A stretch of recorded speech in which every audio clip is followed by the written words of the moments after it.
Hello everyone, welcome back to Let's Play Dead Space 2 on hardcore difficulty, and I'll let you guys watch this before I fully introduce it. I'm afraid, Isaac. I don't want to die. But it's the only way out. You're not Nicole. Nicole's dead. You're not really here. So that was a pretty cool little scene, you know, Isaac's dementia's, manifesting itself, and what I really don't get is how he goes from that, where it's like he knows it's not real, to later in the game where I don't want to spoil it, but he basically lets it get to him a whole lot more than he does now. And I guess that's but it's just like there's not that much of a point where in the game where you can tell that he fully snapped. It's just, I don't know, it's really not, it's too smooth of a transition, I think. It sounds weird like you would think it would be, but whatever. But anyway, the reason there hasn't been any videos, and I'm surprised this guy didn't sneak up on me faster. The only reason I knew he was there is because I happened to see one little claw. But I've wrote, like last week, over the past 2 or 3 weeks really, I was writing a 19-page, like 7,000 word essay. Now, IB, as you all know, or probably know, if you're new to the channel, IB is the program Joe and I are in that is supposed to be preparing us for college. And by the way, for this room, if you kinesis those bodies away from these infectors before they can get to them, they don't obviously have the chance to infect them, so it makes your life a whole lot easier, but I failed to do that. But it's okay, I never even really knew that until I read it, and that was after I did this Let's Play. Excuse me, but IB, it's supposed to prepare you for college, and I know some of our longtime subscribers are going to be like, oh, this rant again, but IB is I feel like I've said this 100 times, it's supposed to get you ready for college, and I understand why it's important, and I do really well in school, but, I mean, I have like a 4.95 GPA. I'm not trying to brag or anything, and by the way, as soon as this door opens, haul, you know what, straight through it. Trying to keep the language to a minimum here. And this is a pretty creepy church, by the way.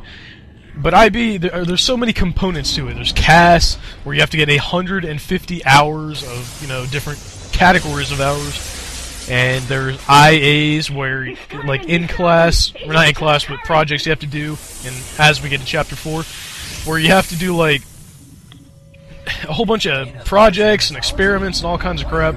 And it just takes, each IA, I would say, probably takes 15 to 20 hours. And you gotta do at least 1 or 2 for every class, or 6 classes. So over the course of this coming up year, my senior year, we will probably do anywhere from 10, probably 10 total IA-type activities. Counting, well, the sciences have a whole lot more IAs. But regardless, I'm going to be spending at least 150, 200 hours just on IAs. Probably not even counting the homework and all the other projects and CAS.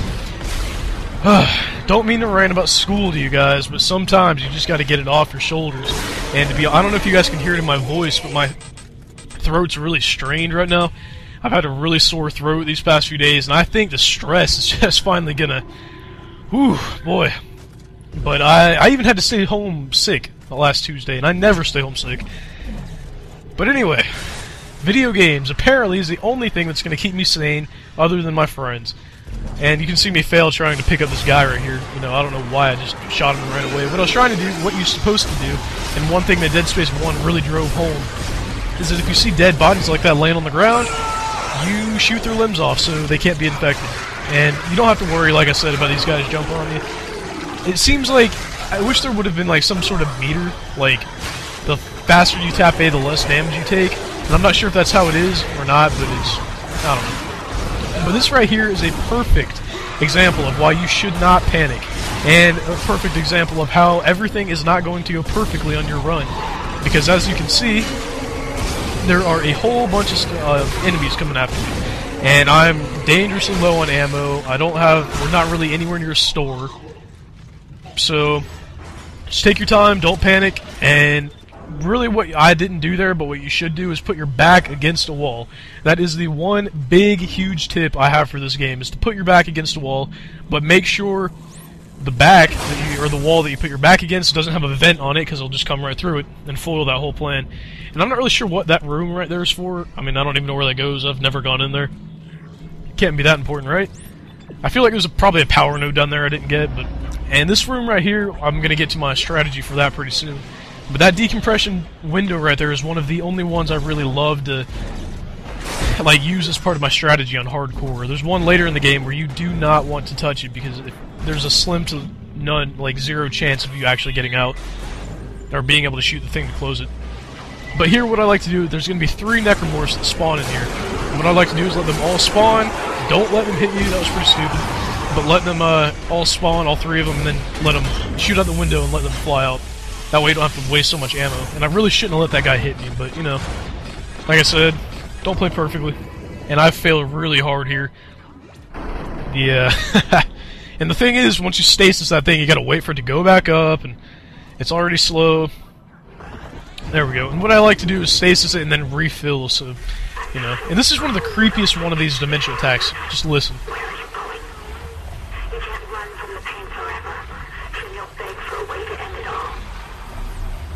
I thought that was pretty creepy. I mean, oh, Michael Altman, that reminds me. You can see it on the screen right there. Michael Altman is the crazy guy who discovered the marker. Actually, I'm pretty sure the marker was discovered on Earth, the very first one. And if I'm wrong, I'm sure a Dead Space fanatic will correct me. But he's the one that organized, or, you know, started the Unitology religion. And he, oh my!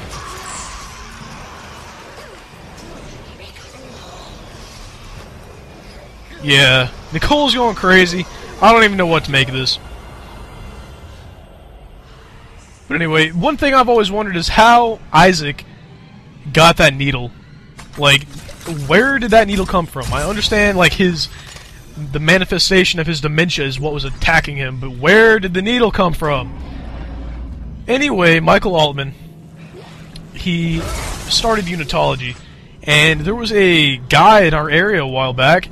I'm not sure if he was in our area or not, but it was, like, on the news in my area, so it was either a local news or, you know, a big breaking story. There was a guy named Michael Altman in real life who had something to do with some sort of like, I can't really explain it. I know it's a failed story, but it had so much, like, parallels with the Dead Space universe. It was ridiculous. Like, he was brainwashing people into doing something with some sort of religion. I can't remember. So me and Joe were freaking out. Michael Altman in real life, like, taking people over for religion. The necromorph, you know, outbreak is going to start, blah, blah, blah. Yeah, boy. But, here we're in the church, and the funny part is once that door explodes or whatever, he's like, Dana, I broke the door. Which I always thought was funny, especially the first time I played it, because the door scared the crap out of me. I guess there was some sort of comedic relief there. But what I like to do is step up and let them spawn. And they didn't do it there. Oh, they did do it there, yeah. I knew that was going to happen, but I wasn't sure when. That should never have happened. I couldn't believe it. Joe was in the party at this time, and I was like yelling, "What the f was that thing doing behind me?" Like, there was no reason for it to be there. But what you want to... I mean, you just got to hold them off, really. And if you want to be daring, you can pick up those spear things on the ground, but I don't really bother with it. I just use plasma cutter. And stasis is really, really useful against these guys. I mean, if they're really close to you, you really want to stasis them, because 1-2 hits... I'd say 2 or 3 hits, actually, will probably kill you. And once you get to the black ones, they will probably kill you in 1 or 2 hits. So you gotta be careful. And that was kind of a close call. What I don't like is you can shoot them 1,000,000,000 times and they don't die. But whatever. I guess that's just how hardcore is. And for some reason, their claws are really, really strong. And he, like, juked me out there. I had no idea what was going on. He, like, ducked behind the statue thing, and I think that's probably all of them. Yeah, that's all of them. Once she starts talking to you, you can run. And you don't have to worry about it. Like, any more coming up from behind you. You can take your time on this hacking elevator thing. Gonna get a drink of water. I knew I was gonna need some water. Like I said, oh man, my voice is killing me. Or my throat. And I don't think we ever really found out what she was talking about. I mean, we sort of do. But, you know. And over to our left over here, there is a power node. Always useful to find those. There's probably some ammo here. Yeah, the line gun really isn't that useful, I don't think, on hardcore. I mean, some people will swear by it. I mean, there are supporters for every gun in every game on every difficulty. There's like, you know, it's just one of those things. But if you're really trying to go for it, I really wouldn't recommend using the line gun. Now, this room right here is a pain. This is one of, like, the first time I went through hardcore, I died here 2 or 3 times. And, you know, it's pretty easy, actually. I've come up with a strategy. You just walk up, and there will be 2 of these stalkers that come out. And you gotta be careful because you do that play dead thing. But these guys are annoying as hell. They, like, you have to waste so much ammo on them. And it's just ridiculous. But what I found out, and I'm not sure if I really employ this tactic right here, but if you stasis a body and throw them at them, they'll all die. So I kind of wasted a lot of ammo here. But, you know, learn from my mistakes. And then it just got to the point where I was, like, running right in the middle of them so I could shake them all off and get rid of them. And the reason I wanted them all gone here is because there's another 1 or 2 stalkers around that thing up there. And I didn't want these guys to dwindle my health, just in case. Looks like we're taking care of them. Yeah, like right here, I was just like, get me? But yeah, I think that's it. Come on. There we go. Now, there's nothing really special in this room that I know of. With my luck, there's probably like 4 power nodes hid behind that thing. But here, you have to be careful of that. And I don't know if it looked like I just picked up a conductor, but I'm not sure if I did or not. Now this elevator, we'll have to see if anything happens in this elevator. That's one of the new things on Full Grown Gaming, right? What's going to happen in this elevator?